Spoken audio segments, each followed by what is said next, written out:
Thank you for joining us. We're here today to talk about leadership in a time of crisis and what that looks like and what it looks like to invest in people in the architectural ironmongery industry during what has definitely been an incredibly hard year. I'm Liz Mail and I'm delighted to have with me today. We've got Angus Grant, who's Managing Director of Carlisle Brass. Hi, Angus. Hi there, good to see you. And Paul Martin, Managing Director for UK and Ireland for D-Line. Hi, morning, Liz. Hi, thank you both very much for joining me today. So I'm going to get stuck in straight away, if I may, and I'll start with a question for you, Angus. Well, it's a question for you both, really. I'd really like to know about your whole sort of leadership style and practices during this sort of last, 8-10 months or so that we've been living through this pandemic. And in particular, really, how have you managed to keep your teams, have you kept your people engaged and motivated through such difficult times?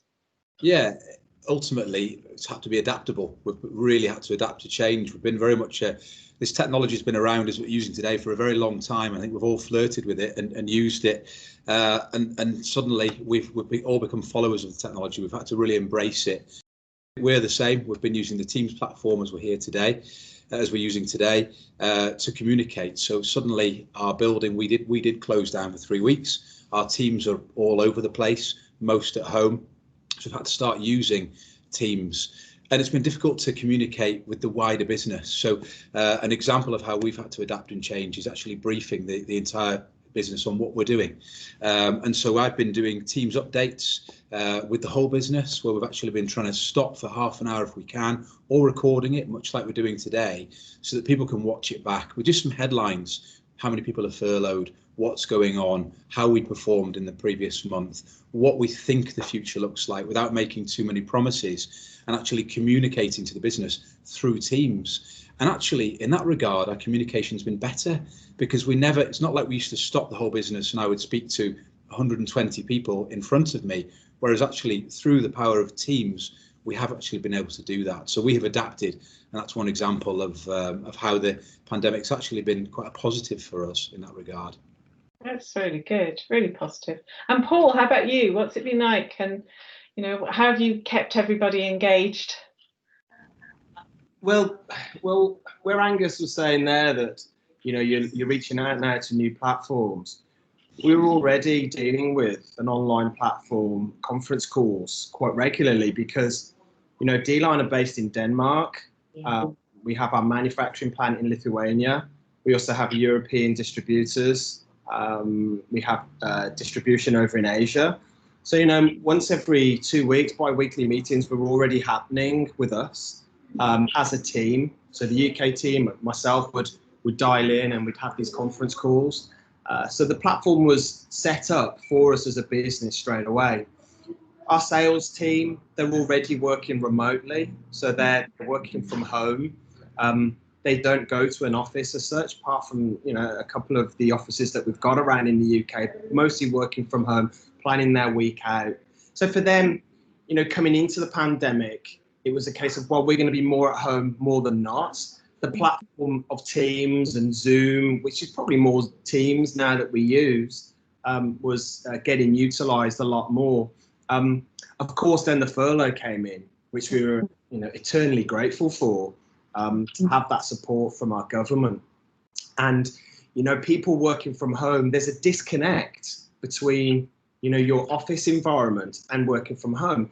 I think a big thing to understand is the mental health awareness of people during that time, that they're working solely from home, they might be there with their partners, it is their home, and then coming through that, having worked for like the 8 hours that they do on their computer, they go downstairs from their study into their kitchen to cook dinner for the family, whatever it might be, but they're still at home.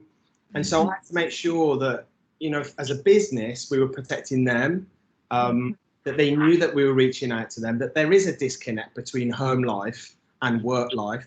Because I think coming through this pandemic next year, we're definitely going to see like the commercial aspects of our world change and how people view the office world.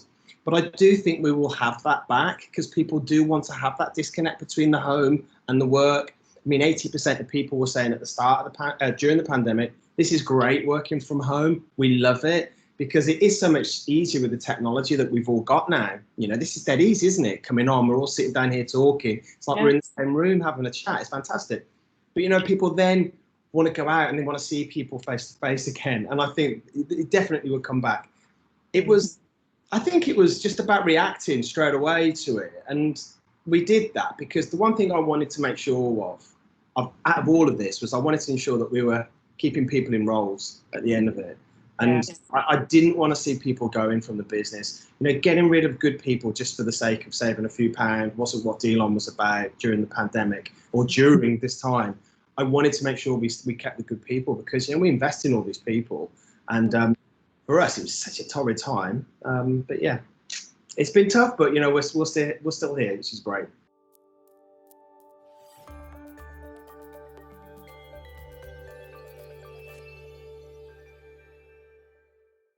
What is your approach to training and development of your people? And, you know, why continue during a difficult time like this? Because what does it actually add to your business performance? Perhaps can I go to you, Angus, first, and then Paul? Certainly, absolutely. Well, we're thinking how we continue training people next year in unusual times. A lot of people used to go and attend a training event with other people and mix, and of course that can't happen as much. Certainly not now. We hope that in the future that can happen again. We've not been able to meet for our GAI or our our institute meetings here we'd normally have. We can't sit together, been difficult. So how do we continue developing people? It's very important that we do. And we have just recently, within lockdown, still done our training matrix to see where people are fitting at this moment in time, you know, making sure that our competencies and skills match ambition and actually adapting our training around that. So we have a leadership and management training as part of our group, where a number of selected managers actually work with other group businesses within our parent company, Iron Isle, and actually over a 2-year program, they're part of that management development. We're looking at actually doing something similar to that in-house, where we actually bring trainers here. So one person perhaps here for 2 days, where we can train all of our teams here in the building as opposed to sending them out to other training courses. We're also looking at doing standard industry training through GAI. We absolutely want that to continue. We haven't got as many people going through next year, but the beauty of the GAI is that they can train online, and that's absolutely perfect. Any questions they need to ask can be answered by their sort of training mentors here remotely, and they can even, you know, do their exams with technology as well. So that's absolutely fantastic. We're going to continue with that. We also do a lot of essential sort of compliance training we must do here, such as forklift truck operating, and that must continue. And actually a lot of training and development providers are adapting. But when it comes to learning how to drive a forklift truck, absolutely, it's exactly the same as it always was. We just have to take careful measures. But we absolutely plan to continue training just as we would. It's very important we develop our people, and we're committed in investing in that. I really noticed that, actually, because I looked at the Carlisle Brass website and the About Us section, and the very first line says, you know, about your team. You're made up of 12 Reg AIs, 15 diploma holders from the Guild, qualified people, people with the UK Fire Door Inspection Scheme, FDIS qualification as well, Master Locksmith. You know, you clearly really value that for your business and see it as a competitive differentiator. Yeah, or certainly, even if it's not a differentiator, it's an expectation. You know, of course, you're speaking to a manufacturer, someone who should know what they're talking about. Actually, what's important for us as well is that we can get that across the entire organisation. So I think we're looking at next year is making sure we don't have to go on a training course to teach people what we know.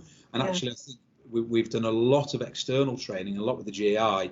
There's a lot of people here in the building who can train their colleagues as well. So we're looking to make sure we do a lot more of that next year, because absolutely we want to grow ironmongers in the business. It's very, very important to us.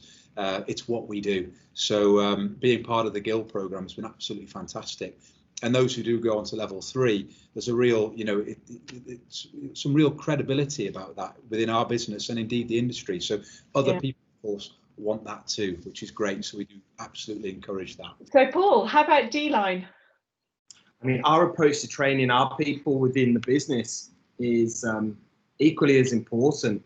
I mean, I think we have to realize that all of us have come from the grassroots within this industry. I mean, I started my career when I was 20 years young. I was going to say old.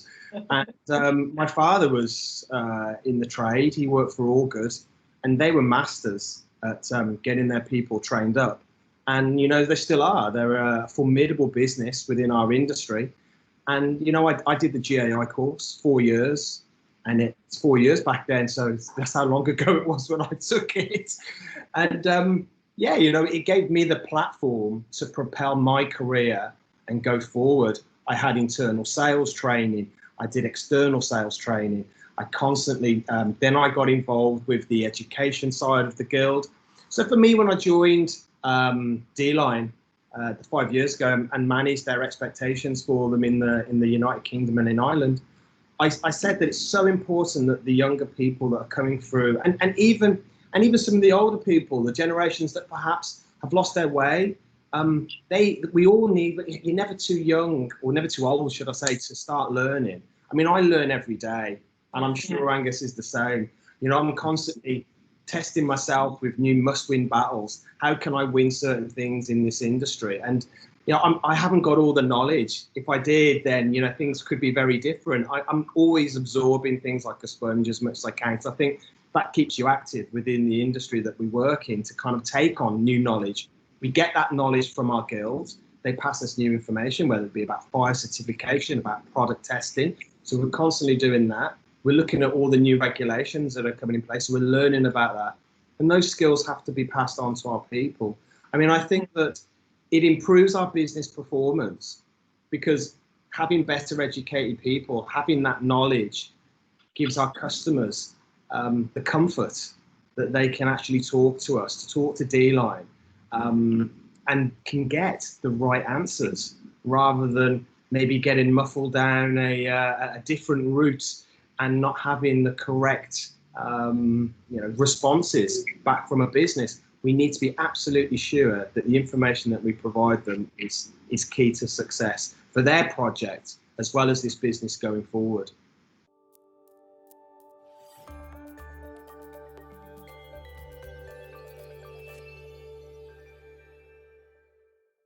I'm interested to know, obviously there's been a huge focus on competency as an issue ever since Grenfell and the recommendations from the Hackett Review, for example, you know, real focus on what it means to be a competent professional in the construction industry.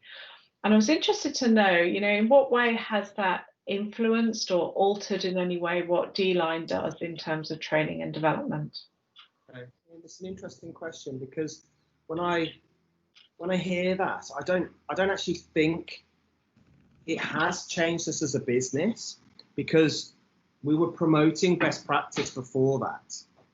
We were going out and talking to our customers, whether they be architects and specifiers, about the reason why we should be putting in something that is, you know, CE marked, fire tested, certified, approved, whatever the accreditations are. We were promoting that from the root level of this business. It was the fact that I think that the scrutinization of these products from maybe price driven specifications is now a bit more fast forward in this industry where contractors are actually questioning the specifications a lot more. Clients and door set suppliers are questioning everything a lot more now. So that has changed. And that actually has given us a good springboard as a business to actually put our hands up and say, well, yes, we've got that. We can do that for you. It's no different to what we've been doing all along the way. I think that when we do build up our specifications, we certainly do promote about our USPs of our products. Because I'm sure, as Angus knows, you can buy a hinge and there's so many different hinges in the market. You have to promote what the USPs are of that product to ensure that it gets over and the client fully understands it. Because what I don't want to see is, I don't want to see all the hard endeavors that we do as a business writing specification work just to be losing a battle down on price. And I've actually found that due to design and build contracts that we work in today, we are winning these battles. We are finding that clients are sticking on specification because they don't want to alter it, and neither do the contractors. I think if you can work with these teams and build that sort of reputation up with them and promote your USPs, promote the whole goodwill behind the business, I think it's a comfort blanket for the client, and it's certainly a comfort blanket for the clients that they don't want to take, I'll say it's not even loosely, but risk. No one wants to take that risk. The contractor goes down the route and changes the specification, and he's not given that like-for-like specification that has been built up in an MBS and what the architects or the client's brief is, then the contractor's going to be liable for that. And they don't want to take the risk. I mean, you've really seen that change accelerate recently, do you think? Yeah, I mean, all the jobs that we win, Liz, a lot of them are design and build. And don't get me wrong here. Of course, cost comes down to a lot of the jobs. In fact, I'd probably say every project that we talk about is all about price. Yeah. But I'll walk away from a project, put it that way, if it means putting in inferior products. I'll just say, you take the risk. I'm not going to put it on this business. And I'd rather lose the job than actually win the job just for the sake of an order.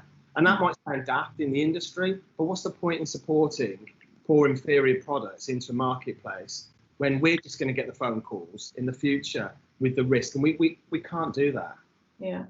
So your training and development is really all front loaded in a way, in terms of focusing on making sure that the client gets the best possible advice at the beginning. So there should be no need to change that spec at any point anyway, should there? Yeah, well, we're building up things. There's a lot of things within the business that we build up from the estimating stage, that we build up with the specification team to ensure that we're putting our offer out into the market. It will be tested, I know that, but I'm not going to change the way we operate for the sake of a couple of pence. It's just not worth the risk. So when you go back and you say, has there been an increased focus on competency within this company? Well, I don't think there has been, because we've always been doing that. We've always been doing best practice. Where the focus has been more on is the contractors are focused more on it now, and the clients are. The clients are, sustainability, longevity is huge now in our industry. We only have to hear what the government talking about our environment. Yeah. I think I'd like to think that the sort of era of poorly, easily replaceable products will be coming to an end. I really do feel that there's a huge push at the moment. I mean, Angus can talk about this as well, but people are looking for better quality. We are, as humans at home, the things that we buy and we put in our spaces at home, clients are different to us. They want the best things, whether it's the best sort of office environment, well-being as well for their people. So actually having poor products in there from a hardware side, it'd be ironic for a client to do that, and it'd be silly. They'll be replacing it every couple of years. There's absolutely no point. They really wouldn't be willing to take that risk either. So that's where I feel we've seen a bit of an escalation on the confidence in upselling, I'd say, products, which is great, and I hope that continues. Yeah. Okay, so if I can turn to you then, Angus, about what competency means to you, and again that same question really, how have you seen things change, and how is it influencing how you're investing in your people now for their training and development? Yeah, much the same as Paul. It's meant for us not a lot of change. We take safety of our products and performance of our products very seriously, always have. Yeah. And we have always trained our teams here to be quality ironmongers. Absolutely agree with Paul that it is more in the, certainly it's more demanded more by contractors, which is actually for us, that's music to our ears. In fact, good quality training relates back, because like Paul, we don't simply want to compromise on price with inferior products. We may value engineer a spec, however, and meet that specification requirement by other means. So would a grade 11 hinge suit where a grade 13 might be specified, let's go back and check, is it still fit for purpose? What's the weight of the door, etc. So our training allows people perhaps to value engineer a specification rather than compromise. But I have absolutely taken exactly the same stance as Paul. But it is, whilst the you mentioned Grenfell at the start, and whilst that's the most horrific disaster, and we all wish that that didn't happen, the fact that people are now taking competency in the industry much more seriously, actually, for businesses like ours and D-Lines and a great many other of our competitors as well, actually, who are very competent, that's no change for us. It just means we have the right tools for the job. So for us, in terms of customers or contractors being more demanding of that, that's good news for us. It really is in terms of our product, because we are able to specify something that is fit for purpose. Paul mentioned sustainability. For a long time, Carl Brass have been the only gold member of the supply chain sustainability school. We've been banging that drum for a very long time, and actually the fact again that sustainability, like competency, is now being elevated, that's great for us, because we've actually been taking that very seriously for a very long time. How can we reduce our packaging? How can we eliminate plastic? Not just because there's a levy coming in, because it's the right thing to do. So actually, yeah, it hasn't changed our approach here at all. It's just meant it's reinforced it. Yeah, I mean, I think it's fair to say that the guild and the guild membership overall, and I'm thinking of all the members as well of the institute, or the Reg AIs as well. You know, there's such an enormous pride in the level and the quality of the education and the qualifications of the people in this industry. It's seen as a real defining factor into why you would want to work with a qualified architectural ironmonger, and the value that brings to the construction supply chain. I guess my question is, you know, during times of crisis, it's very easy to cut back on stuff like that. I mean, where do you stand on that, Angus and Paul? Actually, you know, well, Angus first. What do you think? Simply can't cut back on it. It's an absolute minimum requirement. If you want to, be part of the industry, standards and things, it's all around us. You do want to fit and forget. You don't want products coming back to bite you. Obviously, that's not a good customer experience, and it's not something we want either. It doesn't make good business sense. We are proud ironmongers, but also we are running businesses here too. You know, poor experiences and replacing product and everything, that's not good for business or reputation either. So it's simply, as far as I see it, there is no choice. We must be compliant. It's as simple as that. Paul, what do you make of it? Yeah, I mean, for me as well, I concur with everything Angus has said there. And also from my side, I think that, during the pandemic, there was absolutely no doubt in my mind that my staff had to go on, further training courses for the GAI. Absolutely, 100%. This isn't a case of, we can't afford it. We have to invest in these people. We have to do it now, because whatever we sow today, we'll be reaping the rewards in, the not too distant future, 2-3 years down the line. I mean, I've seen people in this business grow from working in the warehouse, where, I started at the age of 20, desperate for a job, shifting boxes. Running contract departments, working within contracts, working within estimating, running estimating divisions for me. And it's amazing, these are legacy stories that continue. And, I've got 2 young guys at the moment have just done the level 1. They're going on to the level 2. They both got through it. I'm excited because, I tell them the story. You get that level 3. Of course, I don't want you to leave the business, but it's going to give you options within this industry. And I think it's quite interesting as well that when they get their qualification, because they do scheduling on their level 3, they need to utilize that. I don't want someone who's got level 3 qualification, GAI, sat in the warehouse, packing a box. It's no good for me. They've had 3 years of training. They shouldn't be down there packing boxes. They should be utilizing those skills, dealing with architects, dealing with the customers, and putting that best practice into place. It's almost like, excuse the pun, a bit of a key to get out of their current situation and role and into another one, because the more that happens within our industry as a whole, it's going to be fantastic. Because, when people like Angus and I disappear, and we've left our legacy behind. We want these new people, these new boys and girls, to actually start pushing through and doing exactly what we're doing, and keep that cycle going. It's so important for our industry. Yeah, I agree. And the point about the year 3 and the diploma and the scheduling, I was really pleased when the Guild did recognise year 2 as a certificate in architectural hardware, because that has allowed us to, exactly Paul's point, allowed us to press pause. So now we say, would you like to go on to do year 3, and will you actually then use that in your craft? Because we do have a number of people, like Paul's actually said, where they actually do have year 3, the diploma, and it's been blood, sweat and tears, and actually they're qualified but may not be scheduling, because we have so many people who have gone through it. So now we have a number of people who actually do choose to say, I'm really pleased, I've got my certificate in architectural ironmongery, I'm going to stop at year 2. Great. And actually that's also meant more people have been keen to start at year 1, because for some people have feared year 3, because it's really hard, you know, it requires an awful lot of commitment. So it's given us a few more options as well by just being able to pause after year 2. Yeah, I mean, this year is quite interesting as well, because I've just had a young man who works in the office do his level 3, and of course we're all wondering whether or not he'd be able to take the exam because of the current lockdown. But you know, thankfully things happened and they got through.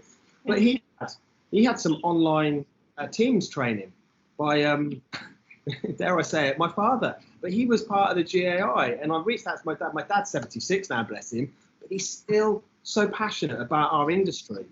And it just, I think all of us are the same. Once it gets under your skin, it's there for life. You know, he reached out to me and said, look, I'll help out. And he did the online training, and the young chap has really benefited from it. And he said without that training, for him, he thought the exam would have been a lot different, because, you know, he wasn't dealing with those day-to-day schedules that we perhaps deal with, or others in the business. So as you say, Angus, it's a big step up from level 2 to level 3. So that training really helps him. It's so important. And fingers crossed he gets a result in February. Yeah. Oh, that's a lovely story. Yeah, fingers crossed for him.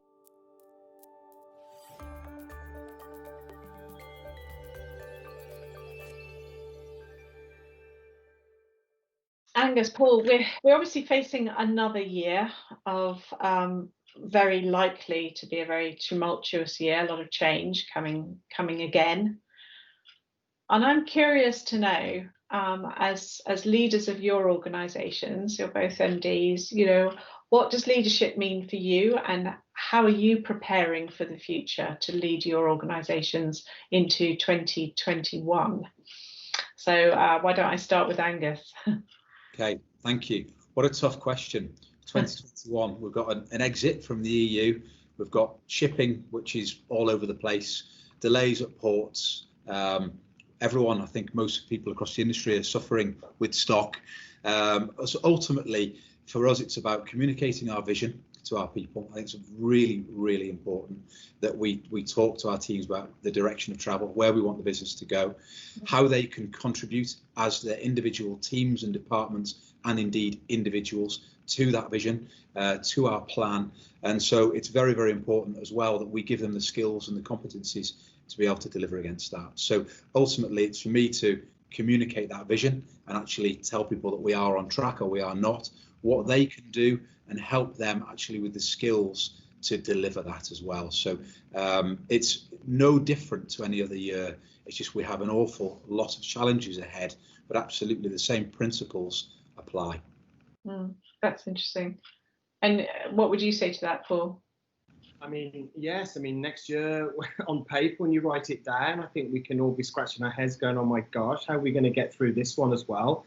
You know, I mean, we're in Denmark. We're part of the EU in regards to where we produce. So there's a huge question mark on that. But we have an array of must-win battles in 2021 as a business. Huge challenges.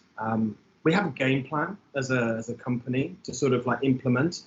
You know, all these key performance indicators that we all see within a business are vitally important for us next year. The game plan has already been written. We're investing heavily with new production, new products, new launches that are coming in Q1 and Q2 as soon as that. because we want our customers to see that we are being reactive. You know, we're not just sitting back waiting to see what happens. We are spending the money, we are investing.